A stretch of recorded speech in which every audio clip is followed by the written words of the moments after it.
Odi, odi, hallo Bonita, yes. Odi, odi. Het is trouwens niet de quiz, hè? Quiz is alleen op de woensdag en op de zaterdag. Op overige dagen dan is het gewoon, weet je, is gewoon algemene talk. Je leert over Spanktory Academy. Vandaag dacht ik van, hey, misschien is het wel leuk om een spellingsregel met jullie te delen. Eigenlijk datgene wat er ook wordt gedeeld binnen Spanktory Academy. Ik dacht van, dat lijkt me leuk om dat ook met jullie te bespreken. En dat kan natuurlijk helpen als je bijvoorbeeld gewoon zit met een bepaald woord, grammatica, algemene vragen. Ik weet dat heel veel mensen vragen hebben over het aanbod van Surinaamse lessen. Dat komt ook heel veelvoudig voor. Wat bedoel je precies, Bonita? Yes? Kan je me uitleggen wat je bedoelt met de vraag? Dan kan ik je daar antwoord op geven. Scholen. Ja, ik weet dat er een Surinaamse school is hier in Zaandam. Dus er zijn sowieso vele platformen, meerdere wegen naar Rome, zeg ik altijd. Sommige mensen vinden het veel fijner om gewoon ergens te zitten in een klas. En op zo'n manier te leren. Anderen zeggen van nee hoor, geen probleem, ik leer graag online. Nou, daar is Spanktory Academy voor. Spanktory Academy is voor het online leren. En dat heeft er ook een beetje mee te maken met het animo ervoor. Het animo, zijn er mensen die dat graag willen doen. Ik weet dat we verspreid zijn natuurlijk. Ja, we zijn overal. Overal in Nederland. We kunnen in dorpjes en in steden zijn. En niet iedereen woont in de grote stad. Dus voor degenen die zeggen van ja, ik wil graag daaraan meedoen, maar voor mij is het gewoon te ver. Je kan niet iedereen tevreden stellen, toch? Dat is het jammere ervan. Maar dat betekent niet dat er niet meerdere wegen naar Rome zijn. Misschien kan er bijvoorbeeld gekeken worden naar een algemene les gewoon via online les. Dus niet alleen maar in het klassikale digitale omgeving van Spanktory Academy, maar misschien gewoon als een groepje. En dat op zo'n manier gekeken kan worden. Maar dat zien we nog wel in 2026 hoor. We zijn nog steeds in 2025. Mi breedte dat mi de. En dat jullie er ook zijn. Voor de mensen die buiten in de live kijken, kom binnen, kom binnen. Terwijl je binnenkomt, vergeet natuurlijk niet om op het scherm te tikken. Sora lobby, zodat ik kan Vira lobby toe. En zo kunnen we het allemaal met elkaar delen. Ai, stap voor stap. Ja toch Bonita, je moet eerst lopen voordat je begint te rennen. Even iets kort over Spanktory Academy. En dus met Spanktory Academy, ik ben niet de enige erin. Ik ben geen heer en meester. Ja? Ik ben geen koning Caesar. Ik ben geen Napoleon. Ik ben niet de enige. Maar we doen het hier op onze eigen manier. Wat is de wijze waarop we het doen? Het is allemaal online. Dus dat betekent dat zijn geen fysieke klassen. Je zit niet in de klas met je boekje, met je schrift. Dan was schriftmarkie. Ja, of nog een schriftje plangen, al dat soort dingen. Nee, dat doen we dus niet. Wat we doen is dat we online de lessen geven. Het is dus een digitale product wat je aanschaft. Weer een moeilijk woord. Nee hoor, valt wel mee. Het is gewoon een digitale product. Dus in plaats van dat je dingen leert in een fysieke les, is het dus online. We hebben ook een website daarvoor. En dat zie je dus hier beneden. Hierboven zie je mij praten. En hier beneden heb ik een extra scherm. Zo kan ik bepaalde dingen met jullie delen. Het maakt het ook wat makkelijker en zichtbaarder voor jullie. Zodat jullie ook zoiets hebben van Anasoso metaki. Toch? Anasoso metaki. Dankjewel voor de lobby. Dankjewel voor de lobby. Voor de mensen die binnenkomen. Goedemiddag. Goedemiddag. De persoon, of eigenlijk de AI-docent. AI staat voor Artificial Intelligence. Kunstmatige intelligentie. Ja, we maken er veelvuldig gebruik van hier bij Spanktory Academy. Kunstmatige intelligentie. We gebruiken er gebruik van. Dus dat zeg ik maar alvast. Het gebruik van kunstmatige intelligentie is natuurlijk niet nieuw. Het kan misschien vreemd zijn of eng zijn voor bepaalde mensen. Of ze hebben van nou, ik vind het maar nep. Migaro samsa nangafaya. No tapoeira, want anders is maar no machimi. Oké. Het is natuurlijk iets wat al jaren al wordt gebruikt. NASA was er eigenlijk al mee bezig. Het paperclipje die je in je Microsoft zag voorbij komen voor je Word, voor je Excel of wat voor programma dan ook. Dat is Copilot. Dat is ook gewoon AI. Dus AI, kunstmatige intelligentie, is iets wat we al zo lang gebruiken. Ja? Omdat er natuurlijk heel veel eromheen gaat van wat mensen ervan vinden, wat ze er wel niet van denken, welke impact het heeft op de natuur, de omgeving. Ja, dat is natuurlijk onvermijdbaar. Echter, zeggen we hier bij Spanktori Academy, het is heel goed om daar juist gebruik van te maken. Waarom? Je hebt dan eigenlijk een AI-tutor, een docent, die 24 uur met je gewoon kan zitten. Ja? Mensen kunnen niet 24 uur met je zitten. Maar een AI-tutor kan wel 24 uur met je zitten. Die kan bijvoorbeeld bepaalde lessen uitleggen, uitspraak, etc. En vandaar dat er dan wel gebruik wordt gemaakt van een AI-tutor. De AI-tutor, docent, heet Marilva. Je ziet er beneden hier op het scherm. Ik ga het even afspelen zodat je het ook hoort. Wacht even hoor. Fayude, Ja, ik hoor het. dit is Spanktori Academy. En ik ben Marilva, de online docent. Bij Spanktori Academy heb je de mogelijkheid om online les te nemen of mee te doen met onze wekelijkse quiz of elke dag een nieuwe woord, zin of uitdrukking te leren in onze blog. Bij Spanktori Academy vinden we het belangrijk dat je meer en beter Surinaams leert. Doe je mee? Dan zie ik je gauw bij Spanktori Academy. Tamboom! Oké, Asarno. Dat is dus de AI-docent. De AI-docent wordt ook ingezet in onze online lessen die verkrijgbaar zijn in de winkel, ofwel de winkel. Ik ga daar even naartoe. Dit is de winkel. En daar vind je dus alle lessen. Je hebt de mogelijkheid om een abonnement te kunnen afnemen. Abonnement betekent dat je een toegang krijgt tot alle beschikbare lessen die er zijn. Zeg je van nee, dan kan ik je ook niet dwingen. Dan kan je een aparte les nemen. Elke les staat in het teken van een thema. En dat kan bijvoorbeeld zijn wanneer je naar de dokter toe gaat, dus je lichamelijke toestand. Dat is dan het thema. We hebben het thema over familie, dagelijkse routine, etcetera, etcetera, etcetera. Daar gaat het dus allemaal om verschillende onderwerpen die voorbij komen. En de komende tijd gaan we er hard aan de slag om ook leermateriaal voor kinderen erbij te plaatsen. Er zit al eentje erbij en dat is heel geschikt voor kinderen, nou ik zou zeggen tussen de 4 en 12 jaar oud. Ouders beginnen zelfs eerder, wat ook kan. Weet je, dit is meer algemener, dus het gemiddelde. En dat heet de Klorenquiz. Heel leuk spel. Op elke website trouwens, bij elk product kan je zien wat de plaatjes kan je zien van hoe het van binnen eruit ziet. Dus het is niet van, het is een digitaal product en je moet maar afwachten wat je krijgt. Je ziet dan enkele plaatjes voorbij komen. Misschien moet ik het ietsje meer naar beneden zetten. Ja, dan kan je het ook. Ja, het heeft er een beetje mee te maken dat het een 9 bij 16 formaat heeft. Dus dan kan je het niet zien. Maar dit is bijvoorbeeld een voorbeeld van hoe het eruit ziet. Wat is de kleur van dit knuffeltje in het Surinaams? En dan moet je het juiste woordje daarvoor. Kloren? Nee, kloru. Kloru. Kloruches. Hallo, chess. Kloruches. Kloru. Ja, geen kleur, kloren. Nee, dat is het niet. De quiz is er voor kids om dan op een interactieve wijze de kleur te leren. We beginnen natuurlijk de quiz met een video. Dus het is niet dat de kinderen gelijk erin worden gegooid. Zo van, speel het maar. Het hangt er ook een beetje vanaf wat de kennis is. Sommige kinderen hebben wat meer kennis van de Surinaamse taal, ook wanneer het komt tot de kleurtjes.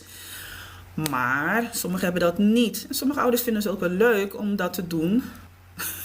Ik ben hier echt aan het struggelen met het licht. Sommige ouders vinden het gewoon leuk om met hun kinderen te zitten en daarmee te oefenen. Dan is dit geweldig daarvoor. We beginnen dus eerst met een filmpje. Dan krijg je dus kleuren te zien. En dan wordt dan heel rustig uitgelegd hoe dat wordt gezegd in het Surinaams. Wat het Nederlandse woord is natuurlijk. Kinderen herkennen dat, die horen dat, die lezen dat als ze al kunnen lezen. En dan pas ga je in de quiz. En als je nog zegt van nou, mijn kind kan zelf nog niet helemaal daarmee overweg. Maar het is wel leuk als ik samen met mijn kind dat ga doen op een tablet. Hartstikke leuk. Kinderen die al overweg kunnen met hun mobiele telefoons. Want er zijn al kinderen die op een jonge leeftijd gewoon mobiele telefoons hebben. Of al met een tablet mogen spelen. Of dat op een computer willen doen. Op een laptop of een desktop. Daar kan het ook. Het is voor alle applicaties. Alle applicaties. Dan is dat ook mogelijk. Ja, dus je kan hem ook op de desktop spelen. Dus gewoon de PC. Ja, computer. Je kan hem ook op de laptop. Je Kan het ook. Het mag op de tablet. Kan het ook. Het kan gewoon op je telefoon. Kan ook. Dus als je kind achter op het bank zit, zeg van, mag ik die chloroquiz? Dan geef je die telefoon, zeg oké, ga maar spelen. En nou is even lekker bezig. Voor een half uurtje. Zo, hou ze even bezig voor 20 minuutjes. Hebben ze ook weer wat geleerd.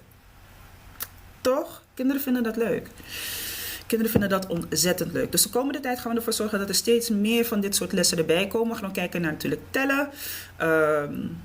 Wat laagdrempeliger dan de basislessen. Woordjes leren met tekstjes. En het is net iets minder in vaart als de basislessen. De reden waarom daarvoor gekozen wordt is omdat de basislessen toch wel echt gericht zijn op de volwassenen. Dus dat je zelf uit de voet kan. Zeg je als ouder, nou, mijn kind is best wel zelfstandig. Vanaf 12 jaar zou ik zeggen van, dan kan je inderdaad beginnen met de basislessen. Maar dat is een oordeel die je er zelf in zou moeten kunnen vellen. Dus ik zeg het er ook heel duidelijk bij. Bezint eer gij begint. Doe dat vooral. Maar dit is natuurlijk alvast een hele mooie eerste start. Dit is wat je er allemaal in terug ziet. Zo ziet het eruit. Nou, hartstikke leuk voor de kids. En zo heeft onze winkel dus allemaal beschikbare lessen. We hebben natuurlijk ook een blog waarbij we dus nieuwe woordjes toevoegen. Dus elk blog staat in het teken van een woord. Excuseer me. Staat in het teken van een woord. Laten we even deze pakken, tantiri. Nou, je krijgt dan heel kort uitgelegd waar het over gaat, wat dat woord is. Je krijgt een voorbeeldzin. En wat je elke keer met de blog meekrijgt is ook hoe het wordt uitgesproken. Tantiri. Zoals je dat hoort. Ik ga het nog een keer afspelen. Tantiri. Hoor je dat? Dus het is een hele leuke, laagdrempelige manier om ervoor te zorgen dat je dat zo meekrijgt. Vooral voor mensen die helemaal nieuw erin zijn. Ik hoor ook heel vaak van mensen zo van, ja, ik woon al zo lang hier in Nederland. Ik versta het wel. Ik versta. Ja. Maar ik spreek het niet vloeiend. Ik zou het toch eigenlijk best wel leuk vinden om daar weer in te kunnen komen. Ga naar de blog toe. Kom hier in de live. Ja. Speel mee met de quiz. Daag jezelf uit. Laat jezelf niet tegenhouden door te denken van ik maak fouten. Of ach, het is al zo lang geleden. Of nou, ik durf het niet echt. Als je het niet doet, ga je het niet kunnen leren. Ja? Als je het niet doet, ga je het niet kunnen leren. Of mensen zeggen van, ik wil geen domme vragen stellen. Luister, er zijn goede vragen, er zijn slechte vragen. Er zijn domme vragen en er zijn slimme vragen. Wat doe je eraan? Ik zou zeggen, stel het alsnog. Het ergste wat iemand tegen je kan zeggen is van, wat een domme vraag. Oké, maar het is nog steeds een vraag, toch? Nou, een actie. Nou, een actie, jouw actie. Oké, dan is dat nog steeds een vraag. Dan moet je dat gewoon doen. Gewoon vragen. Dus jezelf niet weerhouden om te leren. Maakt me niet uit hoe oud of jong je bent. Jezelf niet weerhouden om te leren. Dus dat is de website van Spanktori Academy. Verder kan je nog natuurlijk leren en lezen over de achtergrond van Spanktori Academy. En hoe dat allemaal in zijn werk gaat. Dus dat is een beetje over ons. Spanktori Academy. Verder is het zo, als je vragen hebt, drop ze hier in de chat. Je ziet al, mensen stellen gewoon vragen. Iemand wil bijvoorbeeld iets weten over scholen die beschikbaar zijn. Anderen willen iets anders weten. Allemaal oké, allemaal goed. Als ik er een antwoord op kan geven. Meji, if me no sabi, dan me no sabi. Dan zeg ik je ook eerlijk, ik weet het niet. Ga googlen. Google is your friend. Google is your friend. Dan moet je maar daar naartoe gaan. In de tussentijd, dank je zoveel, dank je zo wel. Voor al die lobby. Tangi.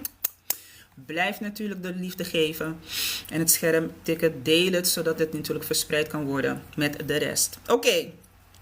Nou, wat ik leuk vond om te doen, is om te kijken van, misschien kunnen we wekelijks een soort van lesje doen. Echt een mini-lesje doen als het gaat om grammatica, spelling en dat soort dingen.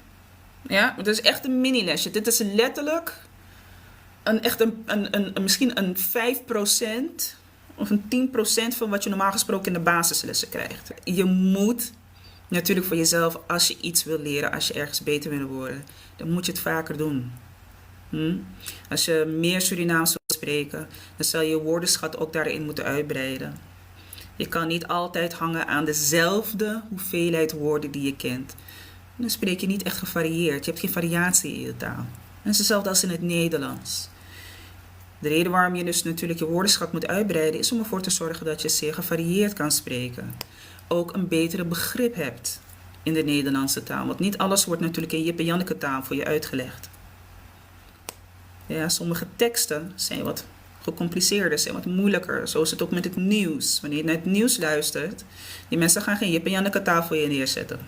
En die mensen spreken op een snelheid en een niveau waarbij er toch van je verwacht wordt dat je dat goed kan begrijpen. Zo is het dus ook in elke taal. Dus dat betekent dat je ook je vocabulaire daarbij moet kunnen vergroten en een toepassing ervan. Je kijkt ook naar de grammatica, je kijkt ook naar de spelling. Dus dat soort dingen komen er ook steeds meer in voor. Dus we willen daar echt gewoon aandacht aan geven door jullie niet alleen maar woordjes te geven. Dat is allemaal leuk en waar. Ja, de woord toe. Maar het gaat er ook echt om van, kan je het toepassen? Kan je het uitbreiden? Ah, boom. Ga ik even naar het les toe.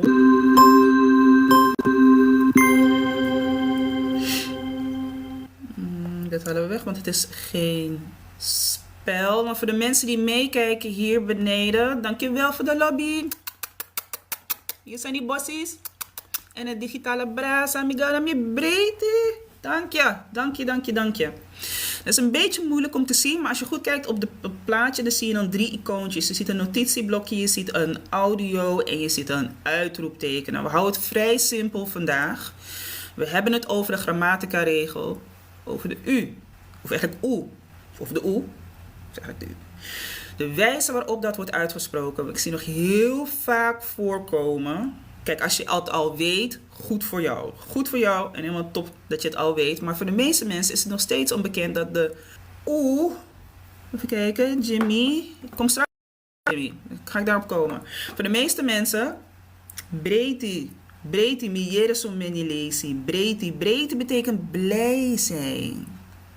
Mi breedte, mi e breedte. Dan ben je op dit moment blij, onvoltooid tegenwoordige tijd. Mi breedte kan betekenen, ik was blij of ik ben blij. Dus de huidige toestand. Breedte spel je dus ook 1 e minder. 1 e minder. En dan krijg je breedte. Mi breedte sote. Ik ben zo blij. Wanneer mensen zeggen, mi breedte sote. Of mi breedte. Meer dat idee boem. Meer breedte. Ik hoor dat het goed met je gaat. Ik ben blij. Breedte, blij zijn. Ja. Alsjeblieft, Jimmy. Dus ik wil het vandaag hebben over de U. Voor de meeste, nou laten we zeggen, ik wil niet zeggen de meeste mensen. Bepaalden van ons weten dat je dus tegenwoordig niet meer OE gebruikt. Dus met heel veel woorden met die klank, de U-klank, dan krijg je dus daar ook niet meer in terug. En nog steeds schrijven het wel zo. Je zal verbaasd staan hoeveel mensen dat doen. Heel veel mensen. En het is om niemand, ik neem niemand daarin kwalijk. Het is ook heel moeilijk om mensen daarin te corrigeren. Want als je kijkt naar mensen vanuit de Surinaamse bevolking, niet om ons neer te halen, maar een eigenschap van Surinaamse mensen is wel de trots die we hebben, toch? We zijn trotse mensen. Ja, we weten wat we doen. We weten wat we zeggen. We zijn trotse mensen. Correctie is een beetje is lastig. Kan soms lastig zijn bij iemand. Om dat te doen. Vooral als je in een land woont zoals in Nederland, waar Nederlanders, niks ten nadele van Nederlanders, maar Nederlanders zijn direct. En die hebben er geen moeite mee om te schrijven, ja, dat zeg je fout. Toen Surinaamse mensen zoiets hebben van, hé, wacht even. Dat is een andere manier hoe je dat kan zeggen. En met correctie is dat eigenlijk hetzelfde. Vooral als het gaat om de taal, want onze taal, dat is onderdeel van onze trots. Echter zie ik het wel heel vaak voorkomen dat mensen nog steeds de oe-klank gebruiken. Ja? Dus hier is die grammatica-regel. Ik hoop dat jullie het kunnen lezen. Grammatica-regel, gebruik van u in plaats van oe. In de Sranantongen wordt de Nederlandse klank oe niet gebruikt in de spelling. In plaats daarvan wordt altijd de letter U geschreven. En dat betekent dus ook dat je daarbij gewoon de woorden moet leren om erachter te kunnen komen, maar hoe zeg ik dit? Of hoe moet ik dit uitspreken? Leren. Erin stampen. Gewoon leren. Ja, gewoon leren. Gewoon erin stampen. Er zijn heel veel mensen die zeggen, die gaan een beetje zo van, ja, maar ik weet het niet zeker. En hoe moet je dit zeggen? Ja, maar als het luku is, dan moet je toch leren. Nee, leren. Leren. En dat is ook met elk andere taal zo. Ja, toen je Engels kreeg, of je kreeg Spaans, of je kreeg Frans. Ja, je kreeg Duits. Je moest de woorden gewoon leren. Om erachter te kunnen komen hoe je dat dan uitspreekt. En zo vergeet je dat dus ook niet. Dus binnen de Surinaamse taal, als het gaat om de letter U, of er is een oe-klank, dan gebruiken we dus niet de klank oe. En die schrijven we dus ook niet meer in die woorden.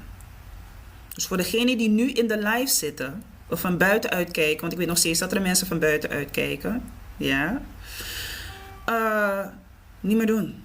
Kort gezegd, niet meer doen. Ja, dus het kan niet zo zijn dat vanaf nu af aan je nog steeds bezig bent om die oe op te schrijven. En ik wil eigenlijk ook niet meer zien of horen dat mensen zeggen van, ja, maar miguen schrijven en zo, of miguen takken en zo. Wel, dan ontwen je jezelf er maar aan. Laten we dat maar doen. Ontwen je er zelf er maar aan. Wat niet even makkelijk is. Ja. Is niet allemaal even makkelijk. Maar ja, het is niet anders. Oké? Dus, dat is een regel. Die gewoon daarbij hoort. Ja? Spellingsregelen over de U, oe en de U. Dus wanneer je hem uitspreekt, je spreekt hem nog steeds gewoon wel uit als een oe. Daar heb ik een paar voorbeelden ervan, om dat even te laten horen. Dus ben je nu iets aan het doen, of je tak noemen met iemand anders, hou je mond even. Want dan kan je meeluisteren om naar een paar voorbeelden te horen. Koko, busi, luku, dongerum, koneti. Zo zijn er ook heel veel andere klanken in Surinaamse woorden, waarbij je te maken hebt met een lange klank. Ja, met een lange klank. Maar het lijkt me verstandig om daar in een andere les over te spreken, zodat we het gewoon overzichtelijk houden. Maar dat zijn enkele voorbeelden waarmee je te maken hebt met die oe-klank. Luku, buku, kuku. Ja, ga zo maar door. Je zegt het dus op een bepaalde manier alsof het een oe-klank heeft. Ja? Nou komt het soms voor bij bepaalde woorden dat er een bepaald teken wordt gebruikt. Zo'n dakje. Jullie kennen dat wel. Weet je waar dat vaak voorkomt? Je ziet het vaak in de Franse taal zie je het voorbij komen. Maar in de Franse taal heet het circonflex. Circonflex. Heel simpel uitgelegd, dat is gewoon het dakje. Net als een dak op een huis, zo zie je het ook op een dakje op een letter. En wat ze daar eigenlijk mee willen zeggen is, zodra je dat dakje ziet, dan heeft het een langere klank. Dat is niet te verwarren met hoe je een Surinaams woord zou uitspreken wanneer je gewoon de U erin voor ziet komen. Dus niet bij luku ga je nu een dakje erbovenop zetten. Dat is niet hetzelfde. Als je dat dakje boven een U-klank ziet, dan is het een lange U. Zoals in buur. Vuur. 2 voorbeelden. Buur, vuur en elk ander woord waar je dus de lange U-klank hoort. En zo geldt dat dus ook voor andere letters. Je hebt bijvoorbeeld een woord in het Surinaams. Wraak. W-R-A-K. Maar die A heeft dus een circumflex. Wraak wordt dus lang uitgesproken. Je zegt dus niet wrak. Het is gewoon het Nederlandse woord wrak. En in het Surinaams heeft dat geen betekenis. Wraak, tapwasma. Dus eigenlijk een haat hebben naar iemand toe. Dat is wat het betekent. Wraak, apwa wraak, tapwasma. Of je wraak nanga wansai. Me wraak nanga den sansama etake. Ja. Of meer vraag naar een haat hebben naar iets of iemand toe. Hekel hebben aan iets of iemand. Kan ook zo uitgesproken worden. Dat is een goed voorbeeld voor het gebruiken van de circumflex. Dus dat dakje zegt, spreek de klinker met een lange klank uit. Dat is niet hetzelfde als wanneer je gewoon de U-klank ziet. Dat als een oe uitgesproken moet worden. Dus daar is een groot verschil in. Want ik weet sowieso dat er mensen zullen zeggen van, wacht even. Mere taka umatak asma bentaki. Im skrifa sanlik u. Maar misschien wan dachi tapa u. Sana sandati. Dat is gewoon om aan te geven, die u moet je lang uitspreken. U. En eigenlijk komt de klank. Als ik nu even zo heel snel over nadenk, komen er woorden voor met een klank. Misschien dat er mensen zijn in de chat die zeggen van, jawel, er zijn wel Surinaamse woorden met een klank. Plaats het, dan zie ik het graag. Maar nu kan ik er niet gelijk bij komen dat er woorden zijn met een in de Surinaamse taal. Ja? Niet echt. Een ander voorbeeld van een woord dat ook een circumflex heeft, is poti. Che poti. De meeste mensen kennen dat wel. Che poti. Poti. Als je zegt poti, dan zeg je dus dat vertaald naar arm. Arme persoon. Arme vrouw. Weet je, een beetje medelijden tonen. En che poti is om aan te geven, ach gunst, ach joh. Het is niet echt een eenduidig Nederlands woord die je daarvoor kan gebruiken. Maar je gebruikt het in situaties om je medeleven te tonen of medelijden te hebben met iemand. Dat is ook een goed voorbeeld van hoe je een klank dus moet uitspreken. Een klinker moet uitspreken met een lange klank. Het dakje geeft dat aan. Ja, dus er is een groot verschil daartussen. Met de circumflex en gewoon het weten dat wanneer je het woorden zoals buku, luku, kuku, meloen, die spreken dus zo uit. Ja? En je gaat dus bij het schrijven geen dakjes erbovenop zetten. Dan heb je dus een andere betekenis van het woord. Je spreekt het anders uit.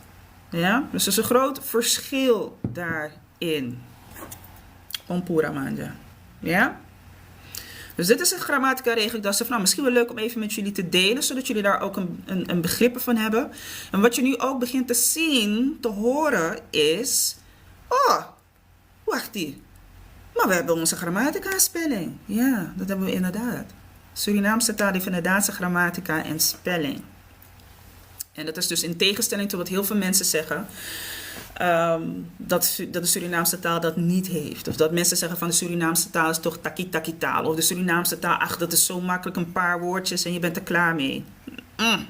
Oké. Goed. Nou, dat is zeker niet zo. Er is zeker een systeem erin, er is zeker structuur erin. Een zeker systeem en structuur erin. Dus dat krijg je dan hier ook te zien. Nou, dan gaan we een paar woordjes meegeven aan jullie. Onverwacht. Onverwakti. Een goed voorbeeld van hoe je dan de u als een oe uitspreekt. Onverwakti betekent onverwachts. Ja, laten we nog een voorbeeldje doen. Pangkuku. Pangkuku. Iedereen kent dat wel, toch? Ik vind het heerlijk. Ik vind het lekker met ananas. Met geitenkaas is het ook lekker. Ik wist niet of jullie dat weten, maar geitenkaas is het ook lekker. Maar mijn moeder maakt een verhaal met, natuurlijk, je weet toch de standaardwijze hoe wij pannenkoeken maken. Je zet je vanille-essence, je zet een beetje zout, een beetje peper, een beetje peper, suiker, toch? En dan met rozijnen. Oh, heerlijk. Heerlijk, sweet not todo. Sweet not todo. Ander voorbeeld. Meloen. Nog een keer. Meloen. Nog een keer. Meloen. Daar hebben we hem. Meloen. Ook weer een mooi voorbeeld van de u zie je in het woord. Maar we zeggen hem als oe. Nog een voorbeeld. Groenpessie. Groenpessie. Groenpessie. Groenpessie. Ja, ik hou van de soep. Ja, met een worst erin, misschien gerookt vlees erin. Of de knoedroe. Ja, blom. Oh, heerlijk. Heerlijk, heerlijk. Ik hou van de Surinaamse wijze hoor, niet de Nederlandse wijze. Ze noemen het dan snert. Mij niet gezien. Minoloba sandati. Voor de mensen die in de live zitten, als je vragen hebt, dan mag je ze in de live stellen. Hè? Je mag ze hier in de chat gooien. Dankjewel voor de lobby, dankjewel voor het delen. Ik zie het voorbij komen. Dankjewel, dankjewel, dankjewel. Gaan we naar het laatste voorbeeld. Koloku. Koloku. Koloku. Nog een keer. Koloku. Daar. Koloku. Geluk. Ja. Geluk hebben. Geluk krijgen. Verschillende contexten. Het heeft maar één bepaalde betekenis. Dus koloku. Dit zijn 5 voorbeelden van woorden waar je dus kan zien. Je ziet de U en je spreekt hem uit als oe. Google heeft een webbrowser. Google heeft een drive waar je gebruik van kan maken. En een ander onderdeel van Google is ook hun Classroom. Classroom is gewoon onze klas. Dus we hebben degelijk wel een klas, maar het is een digitale klas. En daar worden dus meldingen in gedaan. Daar krijg je dus toegang tot de lessen. Je kan vragen daarin stellen en dan krijg je daar weer antwoord op terug.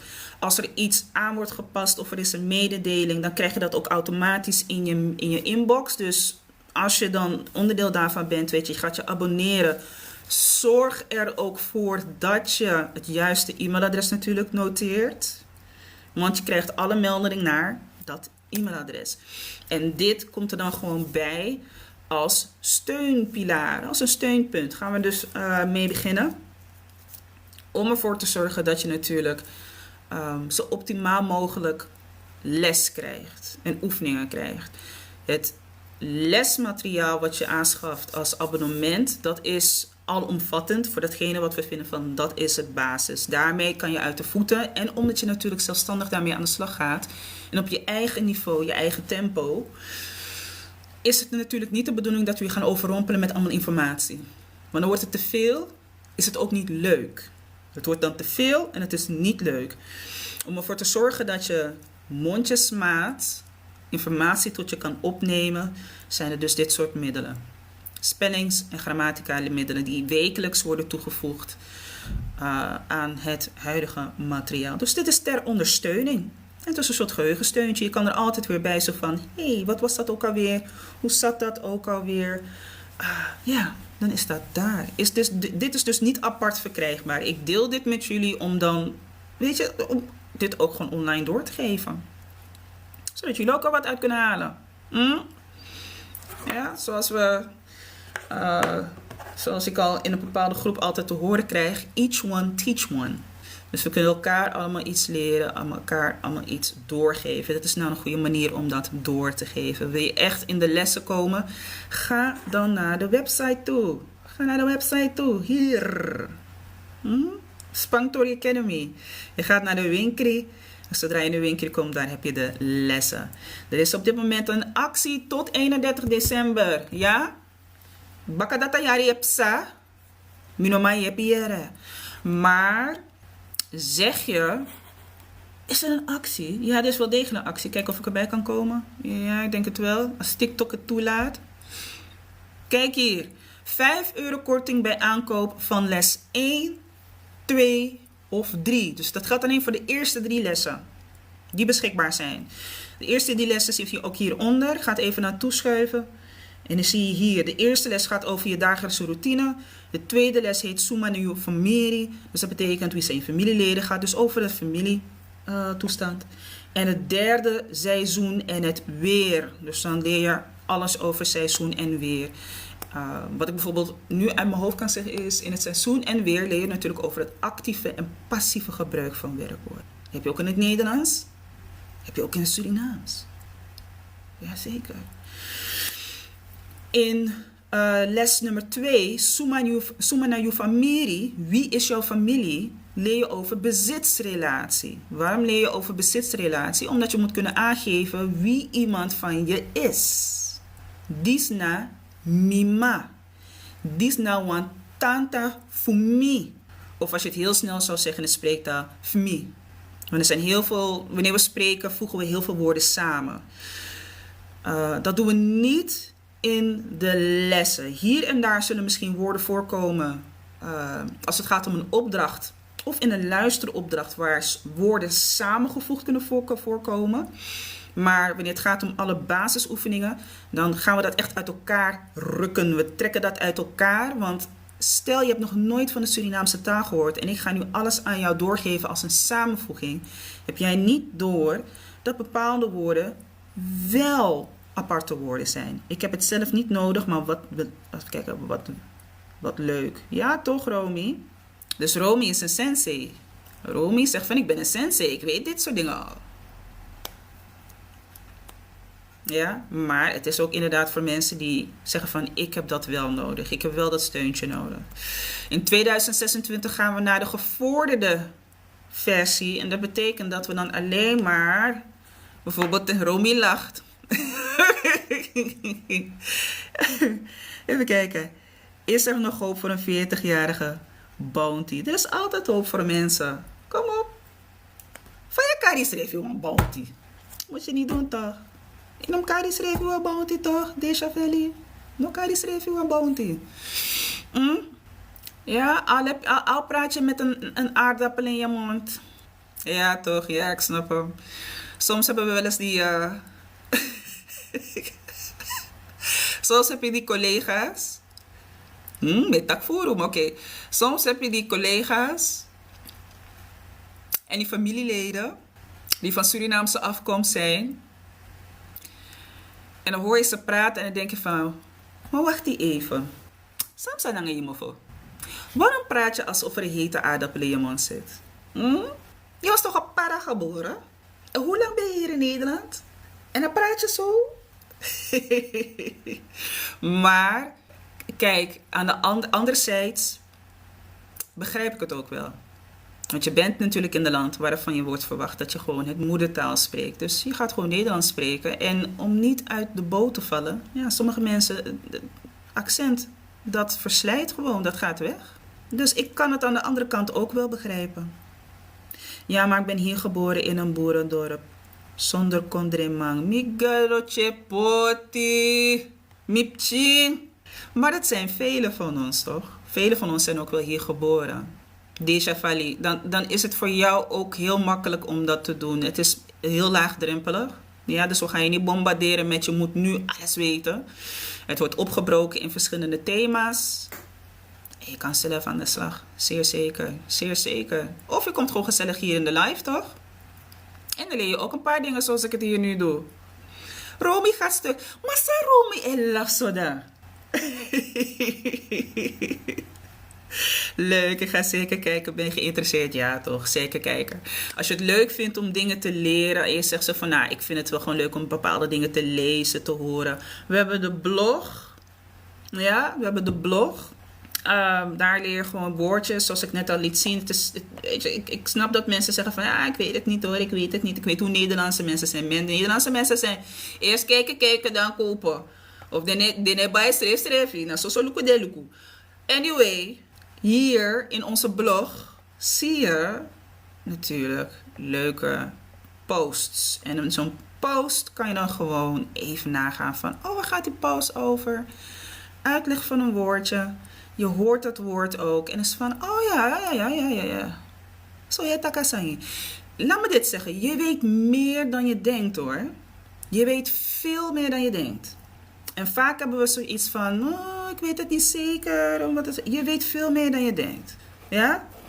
En als je vaak genoeg meedoet, net als Romy, tijdens Kobroki Yokoni Essi, dan word je een sensei. Dan word je een sensei. Ik vind je grappig. Ja, ik ben een beetje een plaaggeest. Maar dan word je net als Romy. Dan word je een sensei. En ik merk ook tijdens Kobroki Yokoni Essi, steeds meer mensen doen mee. We hebben vaste mensen die meedoen. Het is heel leuk, het is heel gezellig. En niemand die elkaar, weet je, niemand kijkt scheef naar elkaar. Ik zal niet naar iemand anders kijken en zeggen van, joh, wat ben je stom? Wat ben je dom? Net wat ik zei aan het begin. Er zijn domme vragen. Er zijn slimme vragen. Ik ben ook hier, Romy zegt, ik ben ook hier geboren. Maar mijn ouders en misschien vrienden spraken onderling weinig Nederlands en fam. Maar het heeft er ook een beetje mee te maken natuurlijk, de interesse. Ik kan me heel goed voorstellen dat jongeren tegenwoordig zoiets hebben van, ja, ik versta het en dat, weet je, verder hoef ik het niet te spreken. Het verschilt van persoon tot persoon. Snap je? Het verschilt van persoon tot persoon. En sommige mensen zeggen van, nee, dat is een taal. Ik wil daar toch best wel binding mee hebben en ik wil daar beter in worden. Of ik wil dat weer oppakken. Doe het. Dat zou ik zeggen.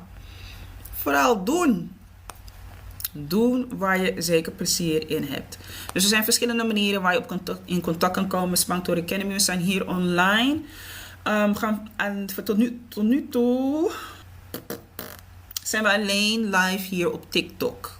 Het is een beetje moeilijk om dat samen te doen met YouTube en met Instagram.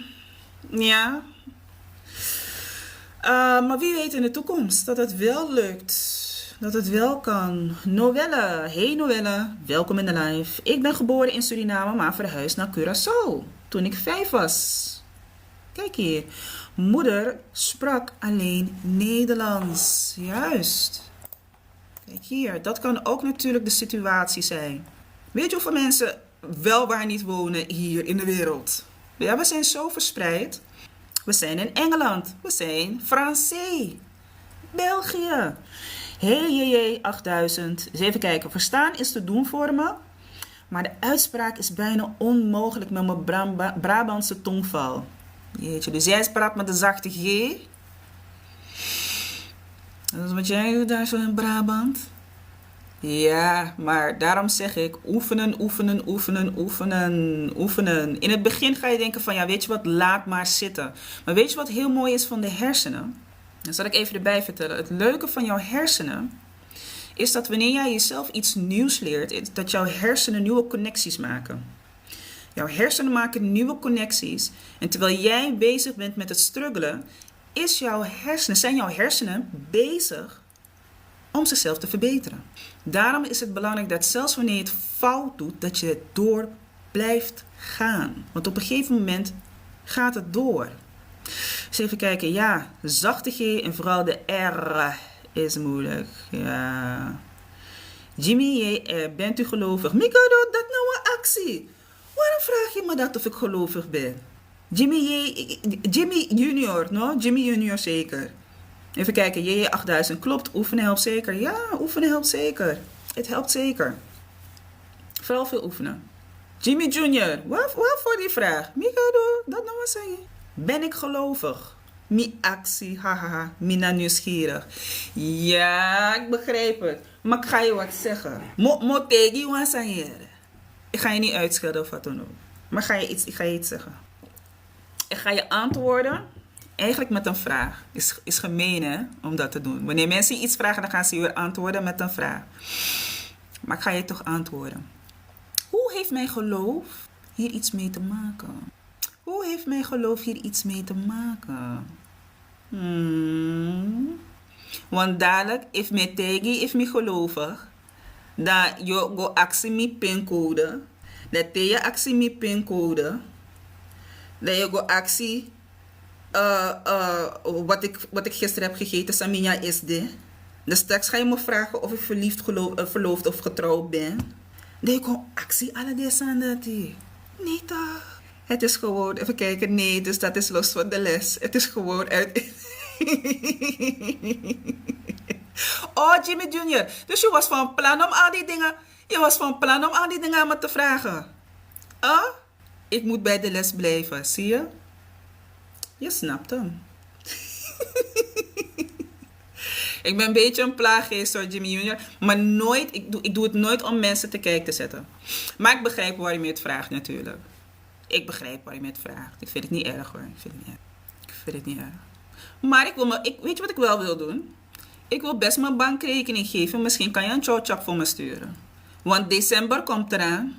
December dekaba. Anokonga komt na december in dekaba. Lola, waarom lach je? Want gezien Jimmy Junior, ticket naar de, mi heb niks te maken met Sandati. Ja, de prijs is de prijs. De prijs is de prijs. Daar kunnen we niks aan doen. Jimmy, waarom heb je me niet gevraagd naar mijn rekening? Zei je in actie niet dat... Zei dat nummer voor je rekening? Kost je niet one chow chap? We me shifa yes donja. Ide wat tranga roko umaja so. Wat kanka uma es don dape. Wat mooi blakke uma es don dape. Kost je one chow chap ji? Waarom heb je niet mijn rekening gevraagd? Ik zou het ernaar... Ja! Waarom heb je niet mijn rekening gevraagd? Kon tegen me tak ticket duur. Me sabi. Daarom wenk ik je. Knip oog, knip oog, knip oog. Me wenkie. Mm? Dat vind ik wel grappig van mensen. Jullie komen me alles en nog wat vragen. Maar jullie zeggen niet van geef me je PayPal. Geef me je PayPal. Geef me laat me een tikkie voor je sturen. Laat me een tikkie voor je sturen. Jullie zeggen niet van... Anna, wat heb je nog meer? Ik weet niet wat je nog meer hebt. Tikkie. Geen van jullie zeggen daarvan... Hé, je zit hier. Laat me iets voor je sturen. Wie is nou €1? 2 euro. No so one doni. One banku. Zo. Lieve mensen. Mijn uurtje zit er weer op.